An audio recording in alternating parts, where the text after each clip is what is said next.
The hips so blue. I will not wrinkle my raven black hair. I will the lily so fair. I will an emerald hue. The pale amanita, the hyssop so blue. Okay. Okay. 3, 2, 1. If you just heard that clip and you didn't have any other information about it, you might think it was just a musician counting off a song in a recording studio. But it's not, actually. It's an outtake from a reporter in August of 2002 at public radio station WBUR in Boston. Her name's Athena Desai, and she's about to record a spot for a news story that's set to air in probably the next couple of minutes. And it's kind of a nerve-wracking thing for both of us because at the time, I'm working as an audio engineer, and I'm navigating my way around this mixing board. And not to get too technical, but if I press the wrong button or two, this thing she's singing, it goes out over the air to about 40,000 listeners. Because the NPR news segment that you hear at the top of the hour it's broadcasting through the same contraption. So that clip is Athena sitting there at the mic in the recording booth, warming up while I'm in the control room, fiddling around with all the knobs and faders and setting her levels. And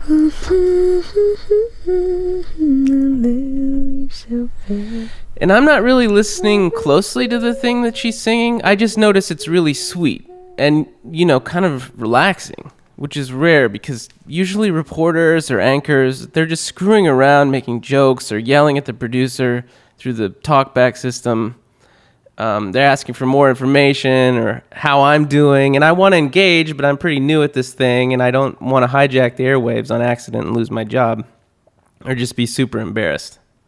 And engineers have screwed up in this situation in the past, majorly, because to add to the potential for disaster, there's also a mic in the control room, and it can be patched in to go out over the air.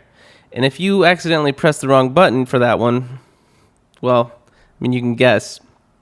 There was a story among the engineers which became legendary, if you can have a legendary audio engineer story. But this guy was having an issue about he was getting a remote guest to come up on the board to speak live with one of our anchors on this national broadcast.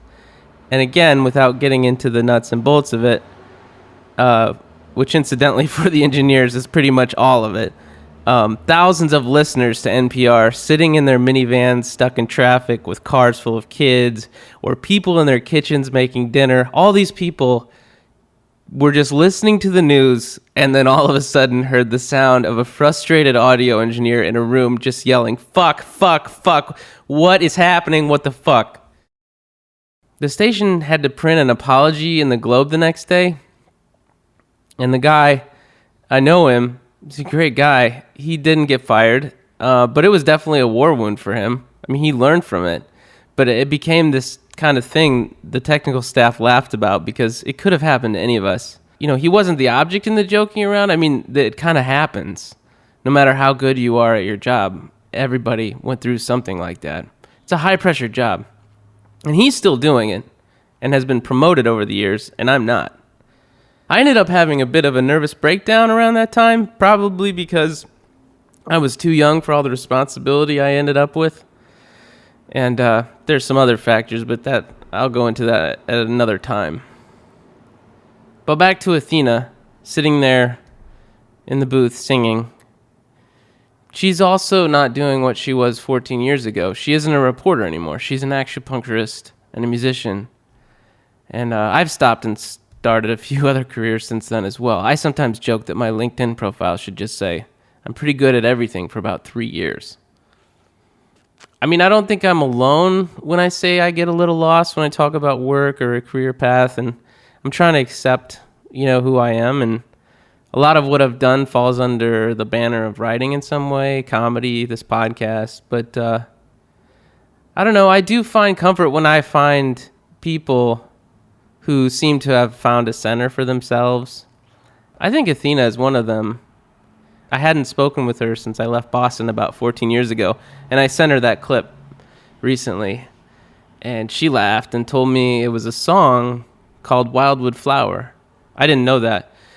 And the thing, it's been through a lot of different vocal cords over the last century and a half, from Woody Guthrie to the Carter family to Bob Dylan and to Athena. Anyway, in response, she sent me this.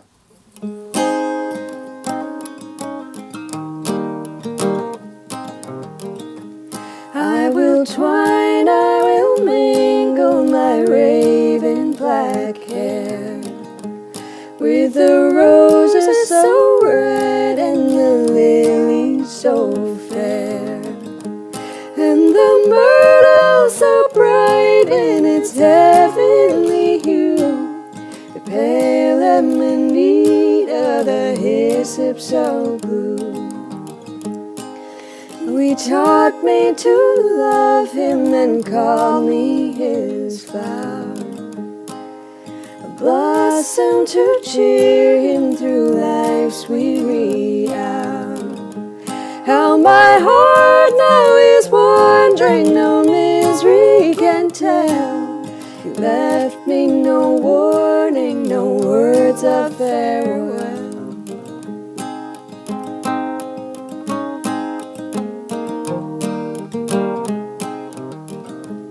I will dance, I will sing, and my life shall be gay. I will charm every heart in the crowd, I will sway. Though my heart now is breaking, he never shall know. His name makes me tremble, my pale cheeks to glow.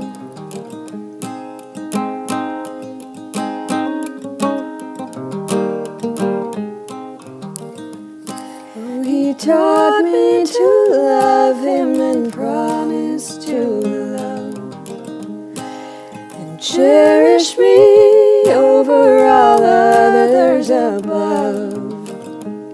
Oh, I long to see him and regret the dark hour. He's gone and neglected this sweet wildwood flower. He's gone and neglected the sweet wildwood flower. He's gone and neglected the sweet wildwood flower. I almost don't want to talk after that song. I want to just end the show right there. That song makes me cry. And I don't know why. But check her out on SoundCloud. You can hear some of her other stuff. It's just SoundCloud, Athena Desai. It's Desai. Her Twitter handle is @BrightEyesLife. And thank you so much, Athena, for letting me play that.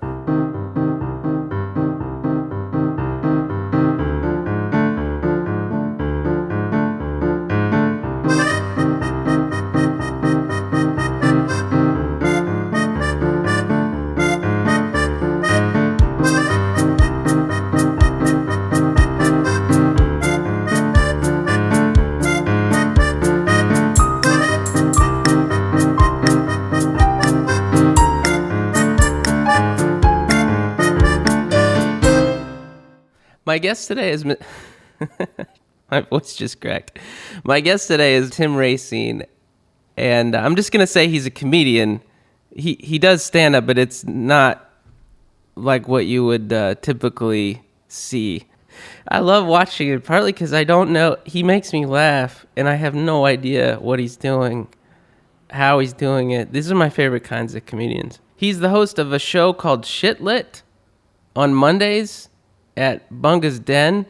It's a stand-up show, but at the end they have a contest that's a bad writing contest that the audience submits to. Wednesdays at 8, he performs with a group called the Lunchmen at the Pit. And And. I'm tired of saying and, you guys. I'm tired of saying you guys. Just the prison of my own observing ego. It's a nightmare. I hope you enjoy this conversation. I like getting out of my head and talking to people. I hope that it does the same for you. You ever wish you were wealthy enough to just destroy things you had sometimes? Like, yes, all the time. Really? I want to destroy. Are you? I have an impulse to destroy property. I never do, but because I'm like, I can't afford to get a new one. But I would love to like put my hand through something. Oh, really? Yeah. I think I'm just a secretly very angry person. Really? Yeah. Huh. That's where the force of your improv comes from. I think so. The anger. I mean, what I like about improv and comedy in general is you get to go up on stage and act as angry as you want for a short period of time and get it all out. But some people aren't funny angry. And No, you don't strike me as angry. I would never be like, oh, Tim seems like such an angry comedian. I wouldn't put you in that category. No, I don't think that wouldn't be my... I wouldn't describe myself as that either. But in life, the amount of stuff that, like, irks me, I suppose, is, like, off the charts. So it irks you, and then you want to break it, though. Yeah. Huh. I'm just new to feelings, so I don't know, oh, this is anger, oh, this is sadness, oh, this is, anger is the tricky one for me, because I don't know until a while that I'm, like, shaking because it's anger. Yeah. I mean, it's uncontrollable. Yeah. Do you have rage? You rage? No, I don't think so. I mean, maybe I do. Maybe I'm just not acknowledging it. Yeah. I don't think I do.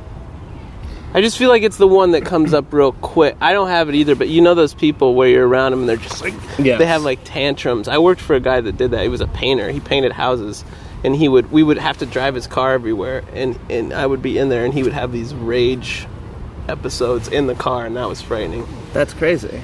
And he was driving. Yeah. Ooh. I loved the guy was great, yeah. but they would just come out of nowhere. They'd be really fast and like tempests. Quick. My dad sort of has just sort of a very low key, like always simmering a little bit. Like everything's just about to fall apart. Like it's a train that's going really fast, but it's like rocking on the rails. Yeah. Like at any moment it could just flip off. And he's sort of like that. So he's always sort of we'll just be talking, and he's always just sort of annoyed by everything, and is just about to be like he speaks with just so much exasperation constantly that it is like the worst feeling to be around. Yeah. My dad just my parents. I'm starting to realize as you get older, you just inherited their emotional kind of signature. Oh yeah, absolutely. And it's just written on you. And there's nothing you can. There's nothing you can do about it. You can't. It's the worst. You can't just become against. You can just know about it. Mm-hmm. Okay, this is how I am. I stuff shit down. I go out in the garage every 4 years and freak out. Yeah. That's kind of mine. Depression, push it down. It's been a hard winter. Thanks for meeting with me. No problem. You're a handsome man in real life. Oh, you think so? Yeah, salubrious. Oh, I don't even know that word. It means healthy, good, I don't know, blood flow or something. Oh, well, thank you. I always feel like I'm falling apart. I don't see myself as in any other way other than this potential train wreck. Not to use a train analogy again.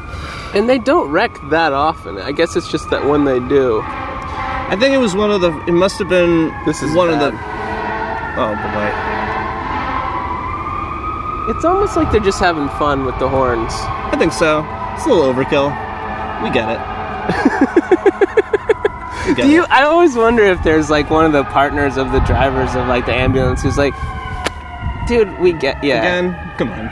Yeah, you're doing the save our ship Morse code thing with the dit. We got a siren going, but we should probably honk the horn too. And do it to Fly to the Valkyries. Yeah. Do you live right over here? I don't. I live on the north side. Okay. I live by Atlantic. You do? Why didn't you tell me? I would have. I thought you lived over here. No. So you came all the way over here? Yeah. We both came to an arbitrary location that's not even remotely close to where we live. I thought we were meeting for your convenience. I thought this is where you wanted to meet. I am the worst at like travel planning logistics, so I apologize. No, that's all right. I walk the Prospect Park Loop every day. Oh, really? The whole thing? Mm-hmm. Like three? That's like three. Like 3.5. Yeah. 3.36 or something. I looked it up yesterday because I wanted to know how much I'm doing. It's good for your head walking. Walking is great. Yeah. And and if I get bored of walking, I just break out into a run. You do? Mm-hmm. I've been trying to run lately, trying to exercise, but I'm carrying like 30 extra pounds, so it hurts now. Yeah, it hurts me too. I put on a little bit of a lot of winter weight for me over the past 6 years. 6 years of winter. 6 years of winter has done me in. I don't know. When I lived in Chicago, I was very skinny. Dude, you lived in Chicago? Mm-hmm. I'm from Illinois. That's right. I grew up in St. Charles. Ah, I know St. Charles. I lived in Schaumburg and Hoffman Estates for a little while. That's where I was born. And I lived in Carroll Stream on a couch that gave me scabies at one point. Good. That was all adult life stuff. But I grew up in Normal. Oh, by Illinois State University. I went there for a year. You did? I did. What happened? I wanted to be an actor, so That's a good acting school. It is a good acting school, and after a year of it, I was like, I do not want to be an actor. So I transferred to Northern Illinois University. In DeKalb? In DeKalb, to just sort of, because a lot of my high school friends went there who were also getting theater degrees. So I just wasn't fitting. It was the first time I ever had to like make new friends, and I was ill prepared to do so. So I just had sort of a terrible time at Illinois State. It's hard to make new friends. And I was just like, compared my new friends to my old friends, and I was just that's bad. Yes, I was like, these people aren't as good as my old friends. But I had a solution. Oh, I go to this other university and I can hang out with my old friends again, and I don't have to worry about it. Uh-huh. So I did just that. And then when you got there, you were like, oh, my old friends aren't as good as I thought they were. No, they were fine. Okay. They were good. They were just as good as I wanted them to be. That's the thing. You don't go looking. You find good ones, you just stick with them. I know. Making new friends is so difficult as an adult. It is. That's why, like, people take, like, so many classes or have to find, like, activities to do that's like, here's our common interest. We're going to all make this agreement that... Because no one's forcing you to do anything anymore, except for work. But it's like school, like, you're forced in here.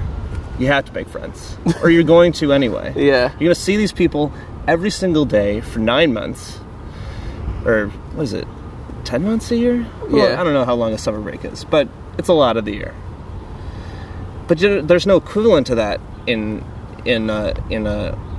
real life. Yeah. Because you can just drop out of anything. You totally can. You don't have to do something. You can just turn 30 and just stay in your bedroom for the next 20 years. Yeah. And I think I could do that if I were not to have, like, this podcast or do stand-up. I would do it. But I wonder if that's just a symptom of New York, because you can order everything, including friendship, to your apartment. I think that's true of everywhere now. You can order friendship to your door. Pretty much. Isn't that what Facebook A meetup. is? Let's have a meetup at my apartment. Yeah, you're right. Facebook is... Facebook and reading stuff online is the equivalent of friendship or being out in the world talking to people. We live in a time that, like, it's never been easier to be a loner. It's true. This is a really good time to be a good loner. Like, if you wanted to be a loner, this is the golden age. Yeah. You never technically have to see anybody. Yeah. But wasn't that true if you were like hunter-gatherer? Like you probably went out and walked around and killed shit, and you were probably alone for a long time. Yeah, but you had to move around and do it. That's true. You couldn't just now stay you in your can stay cave. stationary. Yeah. You can stay in the cave and have everyone bring shit to you, and you don't need to ever see the outside. Well, you have a girlfriend, though. I do have a girlfriend. So that keeps your... That socializes me. It does socialize you. If it wasn't for Lizzie, I don't think... There's a good chance that I would be one of those people who just never left the house. I have very... It's a bad tendency that I recognize that my impulse is to do nothing. Yeah. I have FOMO and a complete lack thereof. FOMO? Fear of missing out. Oh, I don't know that one. FOMO. It's a good one. No FOMO. No FOMO. Well, you want no FOMO. That's a very cool quality in people that don't have the fear of missing out. So I feel like I'm missing out on all this stuff. I feel like everyone's doing something. Yeah, I agree. But on the other hand, I'm like, I don't want to do that shit. You forget when you see all the stuff people post online that like it's a bar show and there were 6 people there. Exactly. But the banner looked so nice. The banner looked great. So many people said yes to attending on the event. Yeah. Can you believe the show had 100 people in attendance? Yeah, 100 people who wanted to get booked on a thing that you do, right, who said they were going. They should start taking attendance in real life for Facebook and then posting it afterwards. Accountability. Yes, we did that. The show that I run now, in one of the early stages of it, like... Shitlit, it was called something else. It was called the Emily Show. Oh, yeah. Way back years ago. Yeah. And it was at a different bar. It wasn't that long ago, because it was when I was here, I remember. It was like 3 or 4 years ago. Yeah, okay. During the early days of that, we would take attendance sometimes, because... That's awesome. Sometimes people would... There was, in the early days of the show, tons of people said that they were going. Yeah. And then you'd be like, well, why didn't anyone come to the show? The show had 4 people in attendance. The Facebook invite said there were a ton of people going. I love that. So it would just, at the beginning of the show, you know, in lieu of another bit, I would have it printed out, and it'd be like do a roll call. Is this person here? No? All right, well, is this person here? No?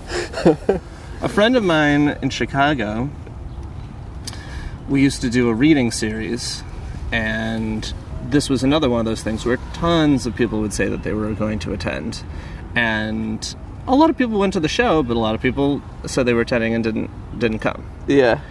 And it got to irk him so much that he would unfriend people that would do that. He would also say in the event, if you say maybe, I'm going to unfriend you. Either say yes and come, or no. Yeah. Oh, man. That's I like that. I like the, I don't know, that's the certitude of it. Oh, absolutely. I like that being like, we're not reversing this. Yeah, this is irreversible. Yeah, you will be punished for being wishy-washy. It also may be a symptom of borderline personality disorder, but I possibly. Oh, man. I mean, the man I'm talking about is brilliant. He may well have. I don't say that in a negative way. No, I don't. It's just hard to love somebody with borderline personality. I don't know if you've ever had that as a thing. Now, borderline personality disorder, what is that exactly? I don't know, but I looked it up one time after being with someone for a little while, and I'm like, oh, that's it. She has that. And I definitely am one of those people who does not like to say someone is crazy and be like, she's crazy. But, like, one of the symptoms is, well, and this could apply to a lot of things, but always having to be in conflict. So you are always in a state of making up or moving towards conflict, which that describes a lot of people. But this is extreme. Okay. And then another tendency is to divide. So, like, if you, for example, like if you and I are friends and you wronged me, I would now need to really turn everyone against you. That's another symptom. You know, because some people it's just like, we had a falling out. I don't need to bring other people into it. But with that personality type, they really need to turn people against you. Shit. The upside to it is, though, that they're, like, really loyal.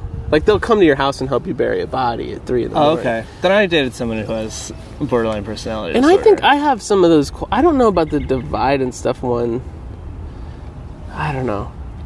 Sorry, if you're wondering what the premise of this podcast is, I have no idea. Although, it's sort of... Have you listened to any of mine? I have It's not. okay. Yeah, it's... Notice how I said it's okay before you even said... You wanted me to be honest. Yeah. You didn't want me to lie and then say, like, yeah, I listened to the one with Olive.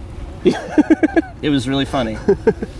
Now you're making me wonder if anyone has. And then I would say, because I did read some of the episode descriptions, I'd be like, I like how it was these small conversations. Can I ask you stuff about your relationship? Yeah. You obviously can say no, that's too much, but I'm curious now because I've been seeing somebody for like a month and new, really. I had been off the relationship scene for a couple of years, right? Sometimes you gotta take a break. Put the car up on the lift. Yeah. You know what? You put it in cold storage for a while, and then you're gonna, bring it out and it's new again. Yeah, it's not new again. The brakes are rusted a little bit, maybe, or something. I don't know. So it's moving fast? It is, actually. I like this girl. It's easy. It's not a lot of drama. She's a middle school social worker. That's great. That's always who I get matched up with, is patient people. Because I guess I need patience or something. I think we all do. I feel like I'm a very patient person, which comes out of my parents being very impatient. Yeah. I just hated that quality of impatience from, moment one. As a little kid, I hated it. Yeah. It made me feel on edge. So, part of it's calculated to, be sort of a way to push back against the way my parents were.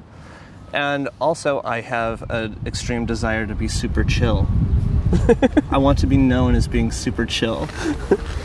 And I find patience is, like, the key to it, man. It is, yeah. Well, and they kept matching me up with also special ed teachers, too. This is saying more about how your friends think of you. Yeah. Or, no, OK Cupid. OK Cupid. They're not friends, but anyway. It's the first time I've dated someone who's, like, my age. It just feels very real, Yeah. That's good, right? It's a good thing. It's a good feeling. Real is good. That's what you want. It is. I think. It's just I'm scared of real. I'm getting better. I'm just saying it's new. It's a new thing. I guess I've never had any relationship fears. Really? What does it feel like? I love that. You guys are a good couple. You're funny together, which is, I find that. It's like being good at dancing together. But you two are very funny together. Thanks, man. Oh, dude, it's just not, it's just an observation. It just is what it is. It's fucking, yeah. I've always wondered, I think that's like, yeah, if you can laugh together, it's a cliche, but it's a real thing. It's important. Do you guys write together ever? We do sometimes. Do you kind of riff with each other? Or? Yeah, sometimes that's where a little relationship strain can come in sometimes, is the working together stuff. Oh, yeah. Because I want to not work, but it can come off like I don't want to work with you. Yeah. But that's never the case. Yeah. It's not like I don't want to work with you, Lizzie. It's like I don't want to work on anything right now. I want to watch TV and eat pizza. Yeah. I can't even see that guy. Neon orange. That's the most neon I've seen all spring. That's great. It matches the shoes. Do you think they're from the same place? Oh my gosh. Neon socks? That's awesome. It's fantastic. I don't understand the impulse of the brightly colored running clothes. That says so much to me about safety, about fear. It says I'm a very fearful person. Is that what it to says? me? Like if he should just be wearing a helmet. Yes. And what color would that be? I don't know. Probably I think orange. Yeah, it'd probably definitely be an orange. Can you imagine? It'd be more orange. This is Park Slope area. I can imagine There's a real emphasis on safety. A lot of safety. There is. But everyone jaywalks all the time. This is New York. That's true. They think you're a pussy if you don't. I find that. I hate when people don't jaywalk. I went to... Where is it? Oh, Seattle once. And they don't jaywalk there. Yeah. And it was mind-boggling to me. Maybe it's the British-Canadian thing. It would be 11 o'clock at night, streets empty, someone just standing there, waiting for the light to turn. It made me feel insane to jaywalk. I felt like everyone was looking at me like, Yeah. What are you doing? That's against the law. Or you could get hurt. Even drunk people don't jaywalk there? Even drunk people don't jaywalk. That's amazing. Made me feel like a real out-of-towner. Because it was also rained there. Yeah. And, like, people don't use umbrellas. They just get wet. Which I also find to be insane. You just let it hit you. You just let it... Why don't you wear a good coat? You wear a good coat. I guess you wear a good coat. Like a Gordon's fisherman. Yeah, but, like, not everyone's putting the hood up. They're just getting... wet. Yeah. I don't want to get wet. I hate being wet. I'm like a cat in that regard. I don't like it either. Oh, here's the thing. She's got this cat. Mm-hmm. I seriously think could come between us. Really? Why? It's so misbehaved. Like, it jumps on my head all night. Oh. It drinks out of my water. I hear it. Like, every time I get a glass of water, it knocks off her. It just goes around and, like, walks down her dresser and just... knock stuff off. Boom. Just one at a time. And there's no way to, like, train a cat, right? No. You So can't. you're just fucked. Essentially. She thinks it's because I'm new and I mean, maybe the cat will chill out. I don't know. still kidding. I am a cat person. You are? Yes, very much so. Do you guys? We have a cat. What if you didn't? I don't. No, I don't have a cat. I'm a cat person though. Huge I don't cat. have one. No, just Yeah. a big fan. Just like the idea of it. We have a cat named Moo Moo that we got from the ASPCA around the beginning of this year, replacing the tragic death of a other cat that I had last year that died like on my birthday. Oh, It's terrible. what was its name? It was Tapioca. We called her Tappy, and she was this big fat lady, and she was, you could just like pick her up like a stuffed animal, and she liked being held and was great. You know, slept with you. You could hold it. You could lift her up, put her somewhere, and she'd stay. Great cat. Chill. Sounds like a super chill cat. Now, so I'm not used to cat acting with cat-like behavior. This new cat is very cat-like, and does not want to be a stuffed animal, and is borderline terrified of me. Loves Lizzie, curls up next to Lizzie, wherever she is, loves being petted. Me, if I get up too fast, she's like, I'm fucking out of here, and just like, bolts, like I'm trying to warm her up, but I cannot. I'm not making any waves here. Yeah. In any positive direction. I'm just not doing a good job. I want this cat to love me. Then that doesn't help. The wanting it to love you doesn't help. Yes, I think it senses my neediness. Yep. And when it comes to cat love, I could not be more needy. Do you feel at all like Lizzie is driving her away from you? Is it No, he or I don't she? think. It's she. So you don't feel like she's saying things when you're not around? Like, I don't think Tim so. is, yeah. Don't let Tim get too close to you. He'll hurt you. Yeah, I don't think so. Interesting thought, though. Could she be poisoning this cat against me? I don't think so. I think there's an amount of... She's not around as much as I am. Oh, yeah. And so, like, there's a certain amount of absence makes the heart grow fonder in this cat. So I think me being around all the time, because I do all of my stuff out of the house, I mean, I'm not gone for 10 hours a day like Lizzie is. So this cat just having me around is just like, let me miss you, I think is what is what she's trying to say. Let me miss you. That's really, that's what you want to say to a needy person. Let me miss you. Let me miss you. Let me experience absence. Give me a chance. Yeah. Huh. How long have you had it? Since the beginning of the year, so it's coming up on 3 months. And how old is it? 5.5. Oh. So it's set in its ways. It's set in its ways, but it's getting more docile to us, at least to Lizzie. And, to me to a certain extent. She'll let me pet her before running away. Yeah. This cat has FIV. Oh, no. Which is not a death sentence. No. But is like... But it's God's punishment for sleeping around. Mm-hmm. Yeah. Well, I think the government invented it because, they wanted to thin the herd a little bit. Yeah, probably. We wanted to stop an uprising in a way, so they invented it. We all know this. Yeah.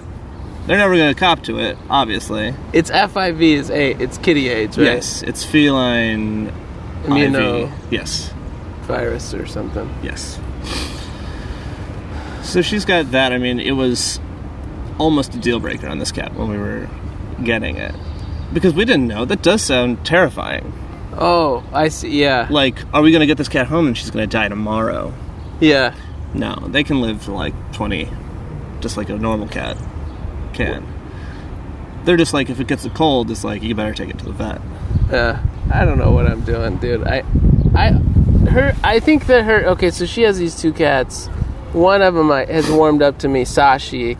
When I first came there, it would just stay under the bed and it's insulting. It still feels a little insulting. You're like, I'm not a bad person. You say, I'm not a bad guy. I'm not going to hurt you. Yeah, and that doesn't help. No. can I tell you something that's going on with me personally? I want to hear it. As opposed to all this shit I've been saying. What if I just said no? You can. Conversation stops here, buddy. That's okay. No, I want to hear it. I'm going to go to the doctor today at 3. And I'm scared. Oh, yeah? Because of seriousness? Or just you're scared of the doctor? Yeah, I'm a little bit scared of the doctor. She's an old Russian lady. Huh. She really... I've been more honest with her about my psych stuff than I have with any psychiatrist I've ever seen, because there's something about an old Russian woman where it's like you can just fucking tell her. I don't know. Anyway, it'll be fine. I just also don't want to know that I've gained some weight, and I know that I'm going to find that out because that stupid scale. They don't let you take off everything because it's practically in the lobby, the scale part. Do they take your shoes off? Take your shoes off. I take my belt off, my coat. Right. Wallet, keys. I get down as far as I can. But jeans are a good 2 or 3 pounds. They are. Yeah. They're surprisingly heavy. Jeans are surprisingly heavy. Yeah. I have a scale at home, and for a while there, I was very obsessive about it. Does it have Wi-Fi? Does not. It is. It is a scale that probably has 100 bad reviews on Amazon. There's something comforting in it to me about how inaccurate it is. Because I step on it and I say to myself, well, obviously the scale's wrong. Yeah. I can't possibly weigh that much. I do that too. Any of the electronic ones. It's wrong. Yeah. It's wrong. Yeah. It's a one that you, it has the dial, Oh. It doesn't... It's manual. It's manual. Oh, you got no excuse, dude. No excuse? Well, there are shifts in gravity, I think, from day to day. No, I think it's just an inaccurate measure. But it's consistently inaccurate. I don't think so. You're not fat, you're skinny. I have a beer belly that I'm very self-conscious of. Really? Yeah. I look at myself in the mirror and I have that... I see what I would consider I guess if I saw myself on the street, I would never call myself fat, but I look in the mirror and I go, you're fat. Wow. I would never in a million years say that. I look at myself in the mirror and I go, you're a fat asshole. And I don't know why. Body dysmorphia. I have body dysmorphia. I think. I don't even have... That guy just ran by again. Again. This guy has run... That's at least like the 7th time he's gone by. No, I don't even have body morphia.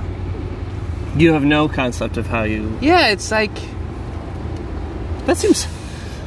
That could be pleasant, right? You don't even think about it? I guess I do think about it.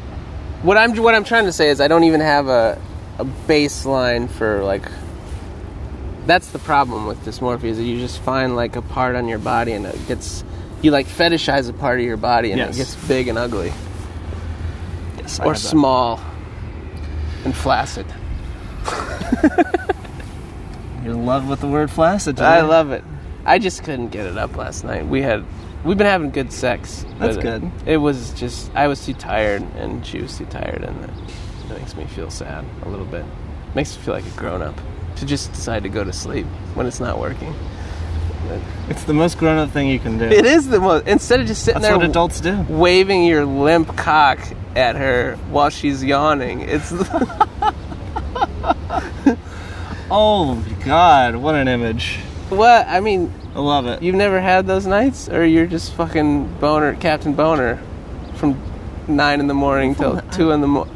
I'm not Captain Boner. I'm not Captain Boner. I'm not Captain Boner. I'm okay, but usually. But last night I was a little upset because I ran. I exercised really hard, and I think the trade-off is, I guess I can't have sex on workout days. That's interesting. I would think it would be the other way around. I feel like you'd get all amped up from working out. Yeah, no. I don't know. All horned up. Yeah. I don't know. I'll work on it. I'll get it figured out. How old are you? 33. Oh, I'm way older than you. Practically retired. We're both in our 30s? Yeah. The prime of I'm our at life? the twilight of my prime. Twilight of my prime. I'm a spring chicken, man. Yeah, you are. 33, I peaked at 33. You know, Augustine said the human is most beautiful at 30. Just for whatever that's worth. He lived to be like 29, right? Yeah, probably. I don't know how old he was. I think he was an old guy. But I don't know. It's like, all those guys seem like they were old. Yeah. But were they? I have no idea. If you take a 20-year-old in the 17th century compared to a 20-year-old now, it's ridiculous, probably. Yeah. I mean, they were facing...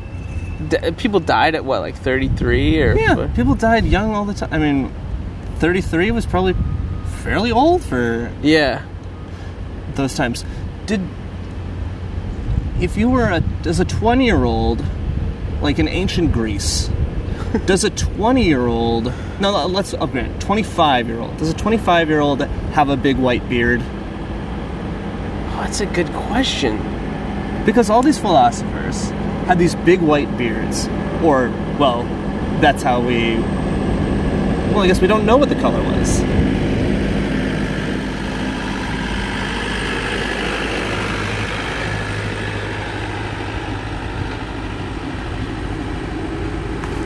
Yeah. Because we only know them from, like, sculpture. That's true. And so, like, marble, we assume white. But because I have a mental image of these guys with big white beards. Yeah. Gray hair. Gray as the day is long. They're like Gandalf at 27. Yes. It's true, man. I didn't think about that. The beard age. I don't usually think about the beard timeline in relation. Yeah. But they say, wasn't Alexander the Great like 27 when it was like when he was at the peak of his empire or whatever? I think. That's crazy. No idea. All these youngsters. Where do you go? I'm gonna take the road. Okay. Back up to Grand Army Plaza. Okay, I'll walk with you to Grand Army. One funny thing about this setup is that you could actually walk about 50 yards in front of me. Yeah. And it would still record you, but you wouldn't be able to hear me. Well, I'm a pretty good listener. I think I could hear you. I'm a good listener. Selective hearing. Actually, I think I have terrible hearing. I have a real problem with background. And, like, I hear background way loud in a restaurant. Yes, as do I. I hear, if there's music playing, I could be right next to you and be like, what are you saying? Yeah. It just, there's a certain frequency that human speech is that makes it impossible to hear. It's true. I think, you know, every time you listen to something loud enough where your ears ring, you're familiar with that? Yeah, yeah. It's, I've heard that when your ears ring, with that pitch that you're hearing, that's the last time you'll ever hear that frequency. Yeah. And I went to lots of punk shows growing up. Yeah, me too. And I think I have lost a very middle range there. Yeah. Because my ears were ringing all the time. And now people wear earplugs to concerts. That seems so unfun. Oh, it's like a helmet for your ears. Yeah, it's just like, what? I understand you don't want to suffer hearing loss, but Who's wearing... people do. It's happening. I would never do. I don't think I could ever wear earplugs. I saw Pantera when I was, I don't know, in high school. Yeah. And that, I literally, I was like, make it stop. It hurt so bad. Well, that you should have brought some earplugs, bitch. Yeah, I know. I should have.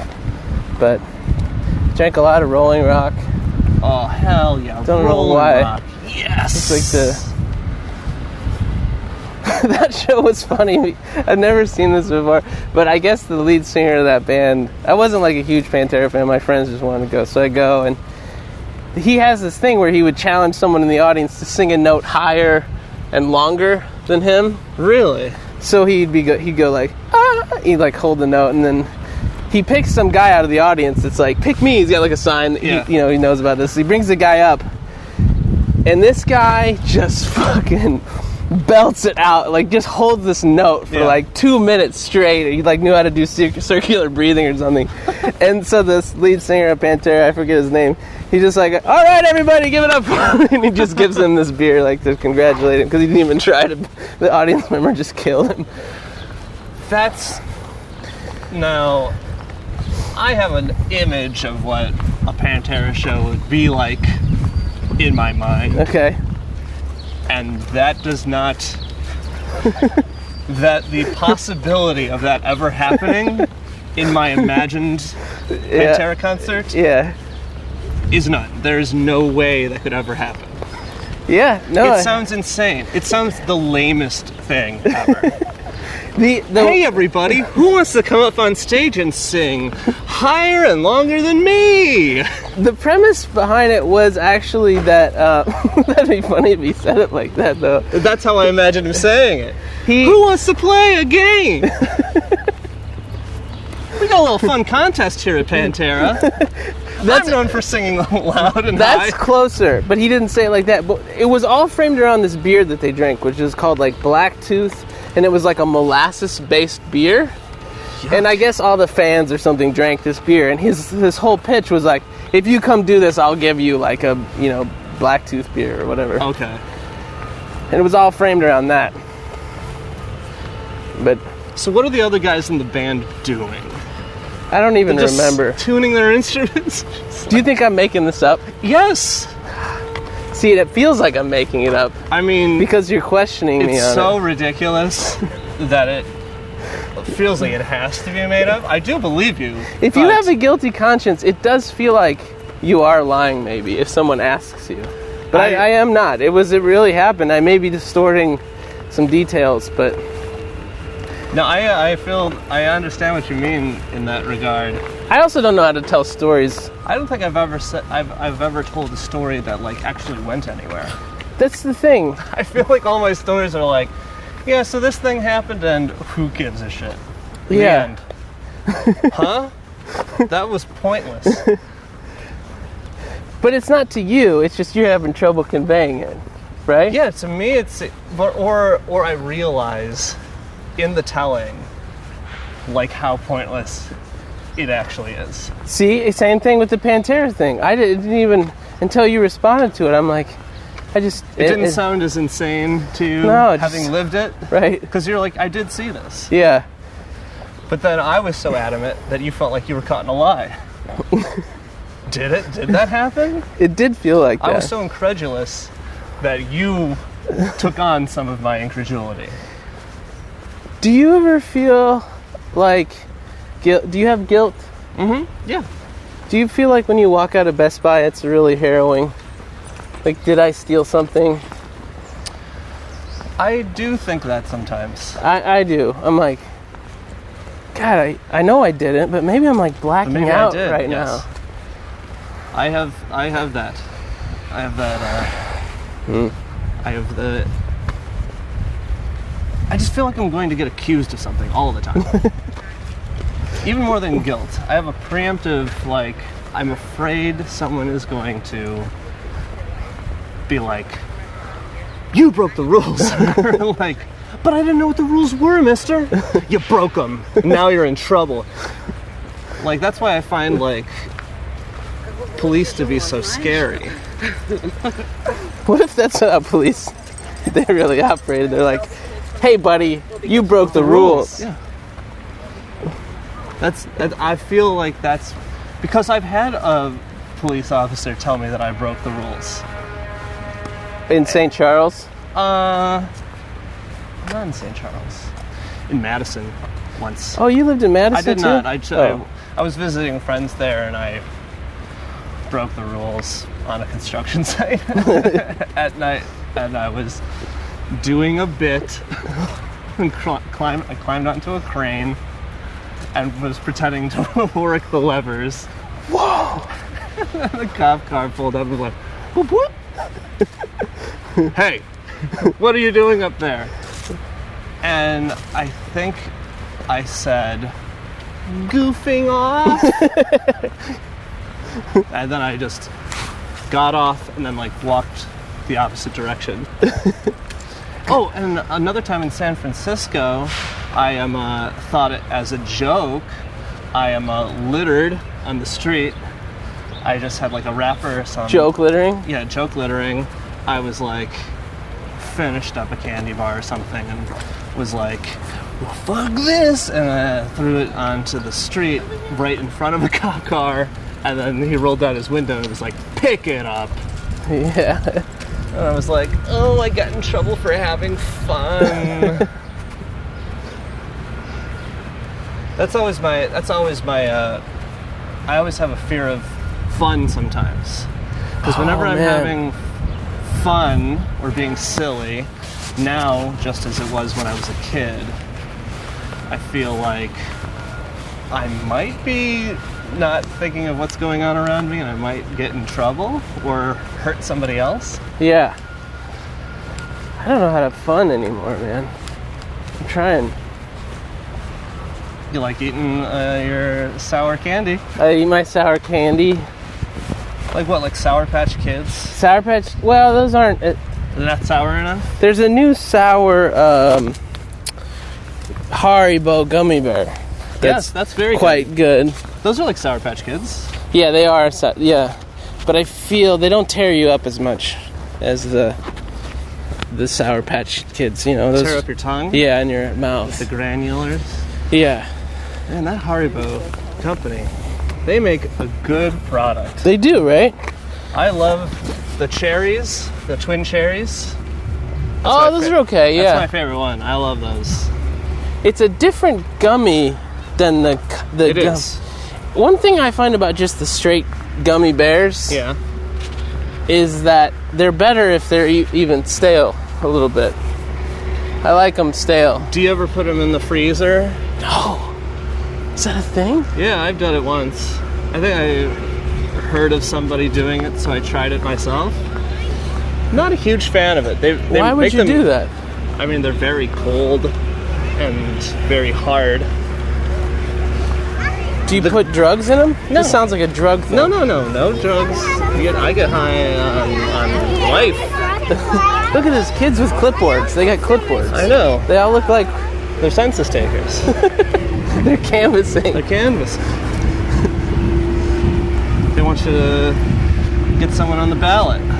There was a comic a friend of mine named Jason Harvey who lived in Salt Lake, and he would always have his set and stuff on a clipboard. Yeah. And it just looks like a totally different animal than like a little notebook.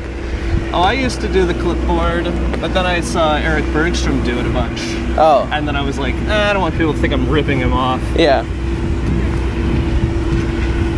But I have like 3 clipboards at home. I feel like I may have talked too much during this. Did I talk too much? No, you're fantastic. You're fantastic. I enjoy. That's a real benchmark for me, is just enjoying talking to someone. And you were afraid you were going to have that. That's what you warned me about No. at the top. I wasn't afraid. I thought you were like... I just feel like I laughed at you too much. Oh, that's... You were laughing at me? Well, you know. Son of a bitch. Yeah. Yeah. You laugh with me, goddammit, or not at all. There are. It's funny with comedy. You know, at first when I first started, I was like, if it's not a genuine laugh, I will not laugh at them and give them the Farnsworth seal of approval or whatever. Then I just started learning. Okay, you got to laugh at everybody. Or just try to enjoy yourself a little bit. Or try. But then there's a few people who legitimately make me laugh. You make me laugh legitimately. I'm not trying to suck your dick, but no, as we walk into this dark tunnel. Walking into a dark tunnel. This is like a wooden bowling alley tunnel. A little bit. It's like a beer barrel. Ooh, some nice wood on top. It is nice wood up there. And then just shitty paint job on the sides. Well, because of all the graffiti. Oh, right. I'm sure. Yeah, this would be a good place to tag. Have you ever graffitied anywhere? No, I have not. I've never had the impulse. I've done some emotional graffiti at some parties. Like, what do you mean? Just tagged it with my negativity. Like Andy was here. Oh, and they know it. Yeah. Emotional graffiti, that should be the name of this podcast. Emotional graffiti. Oh my God, I know. Well, the name of this episode, Emotional Graffiti. That's the title. Okay, that's it.